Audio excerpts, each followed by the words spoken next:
शिवासादि गौर भक्तबिंद हरे कृष्णा कृष्ण कृष्ण हरे हरे हरे राम राम राम हरे हरे। श्री गुरुदेव श्री गौर सुंदर श्री श्री राधा गोविंद जययुक्त हन जययुक्त हन समस्त गुरुवर्ग उपस्थित आचार्य बिंद वैष्णव बिंद समस्त भक्त बिंद। आज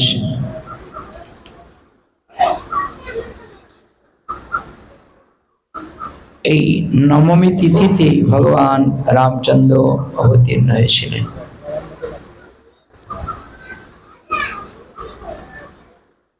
জাগতিক বিচার অনুসারে নবমী তিথিটা সকলের কাছে আদরণীয় নয়, কিন্তু আমাদের বৈদিক বিচার অনুসারে দেখা গেছে নবমী তিথিতেই ভগবান রামচন্দ্র আবির্ভূত হলেন।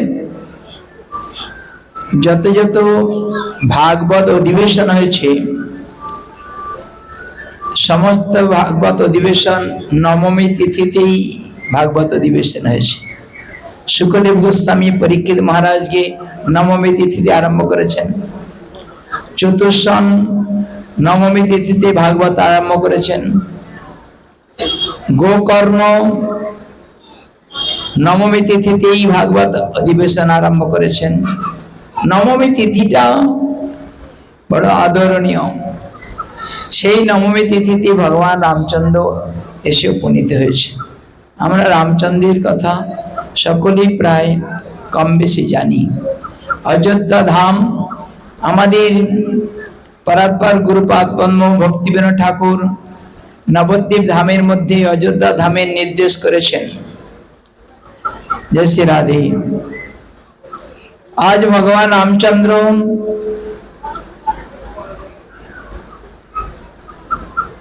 যে লীলা করেছেন, ভগবান রামচন্দ্রই চার মূর্তি রূপ ধারণ করে এসেছেন। চৈতন্য মহাপ্রভু যেমন পঞ্চতত্ত্ব রূপেই অবতীর্ণ হয়েছেন, ঠিক তদ্রূপ ভগবান রামচন্দ্রই রাম লক্ষণ ভরত শত্রুঘ্ন রূপেই অবতীর্ণ হলেন। আমি ছোট্ট করে বলবো, রামায়ণের মধ্যে যাচ্ছি না, খালি কেবল আমার প্রভুপাদ ভক্তি সিদ্ধান্ত সরস্বতী গোস্বামী ঠাকুরের রামায়ণে রামচন্দ্রের চরিত্রের শিক্ষাগুলো আমাদের বৈষ্ণব উচিত কিনা সে কথা শুনবো। ভগবান রামচন্দ্র ঈশ্বর ভূমিকায় অবলম্বন করেছেন আছেন।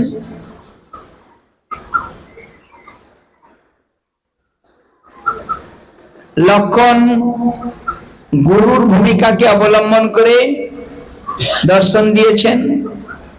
সীতা দেবী কেবল সাধক ভূমিকাকে অবলম্বন করলেন। আমাদের ভক্তিবিনোদ ঠাকুর এই ভূমিকার উপরে বললেন, স্বরূপার্থহীনান নিজ সুখ পরাণ কৃষ্ণ বিমুখান। যখনই সাধক নিজের অভিনিবেশটি প্রয়োগ করতে চান, বিপদ নিশ্চিত। সীতা দেবী বনের মধ্যে গিয়ে বললেন, প্রভু ওই হরিণটা খুব সুন্দর দেখতে, ধেই ধেই করে নাচছে, সোনার হরিণটা একটু ধরে দাও তো। তুমি তো রামচন্দ্রের সেবা করতে গেছো, আবার রামচন্দ্রকে ধরে দিতে বলছো হরিণ? কিসের সুখের জন্য? রামের সুখের জন্য? লক্ষণ গুরুদেব বলছেন, প্রভু ওটা হরিণ নয়, তীব্রগতিতে দৌড়াচ্ছে। বাস সেই হরিণকে অসুর মারিচ চিৎকার করে রামচন্দ্র তীর মারলো, চিৎকার করে, মরার সময় দুষ্টগুলো মরার সময়ও যন্ত্রণা দিয়ে যায়। রামচন্দ্রের কণ্ঠস্বরে বললেন, লক্ষ্মণ বাঁচাও বাঁচাও। লক্ষ্মণ শুনছেন, সীতা দেবী শুনছেন। সীতা দেবী বলছেন, লক্ষ্মণ তুমি শুনতে পাচ্ছ না? বলে, হ্যাঁ শুনছি। যাচ্ছ না কেন? লক্ষ্মণ, রামচন্দ্র বিপদে পড়েছে। বললেন, এটা বিপদ নয়, এটা রামচন্দ্র নয়। সীতা দেবী লক্ষ্মণকে কটূক্তি করলেন, এমন ভাষা বললেন লক্ষ্মণ কানে শোনার মতো নয়। স্বরূপার্থে নিজের স্বরূপটা যখনই ভুলে যায়, জীবের পরিণামটা কিরকম হয়। সীতা দেবী জগৎবাসীকে সব শিক্ষা দিচ্ছেন।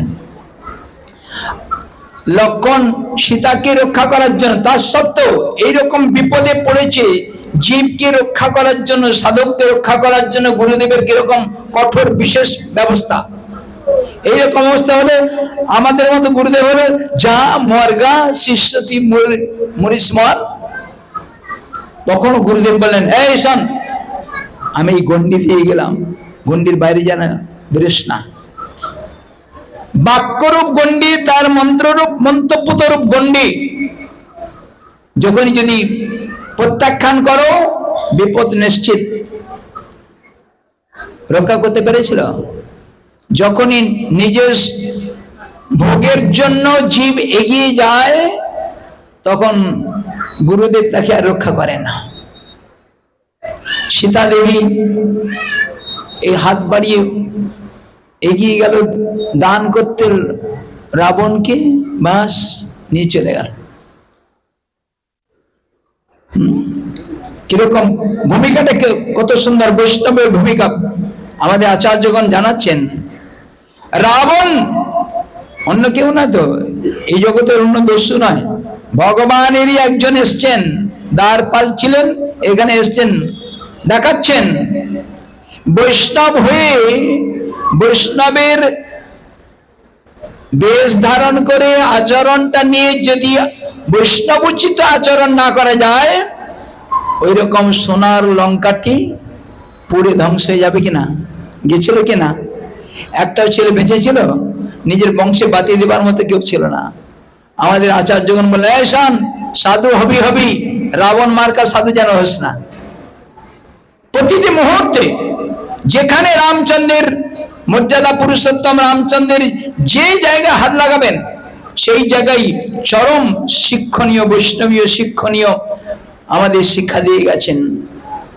ভরত মহারাজ বলছিলেন, পাদুকা নিয়ে 14 বছর পূজা করেছেন। মাটিতে যখন পালঙ্কের মধ্যে শয়ন করেননি, মাটিতে যখন শয়ন করতে যাচ্ছেন, হাউ করে কাঁদছেন, না, বনের মধ্যে আমার প্রভু এই ধরাধামে শয়ন করে থাকবে, আমি একই শয্যার মধ্যে কেমন করে শয়ন করব? না না না, তিনি মাটি খুঁড়ে গর্ত করে প্রভুর নিচু আসনে আমি শয়ন করব। কোন জায়গায়? রামচন্দ্রের প্রতিটি মুহূর্তে, প্রতিটি পদে পদে আমাদের বৈষ্ণবীয় শিক্ষা। তাই এই গুরুদেব লক্ষ্মণ, হে সীতা দেবী, হে ভগবান রামচন্দ্র পরম পুরুষোত্তম, আমাদের হনুমানজি দেখিয়েছেন শুধু কেবল অন্তর বাহিরে সমব্যবহার, মুখে হনুমানই দেখিয়েছেন, বক্ষ বিদীর্ণ করে দেখিয়েছেন আরাধ্য দেব আছেন কিনা, ওখানে কোন জায়গায় হাত দেবেন। জয় শ্রী রাধে। আজকে সেই রামচন্দ্রের আবির্ভাব, শুভ আবির্ভাব তিথিতে রাম, লক্ষ্মণ, ভরত, শত্রুঘ্ন সমস্ত সকলের চরণ প্রান্তে পুষ্পাঞ্জলি নিবেদন করি, যেন সত্য সত্য বৈষ্ণবীয় প্রভুপাদের বিচার অনুসারে জীবনকে রক্ষা করি, ভজন করার মতো প্রবৃত্তি হয়। বাঞ্ছা কল্পতরুভ্যশ্চ কৃপা সিন্ধুভ্যৈব চ পতিতানাং পাবনে বৈষ্ণবে।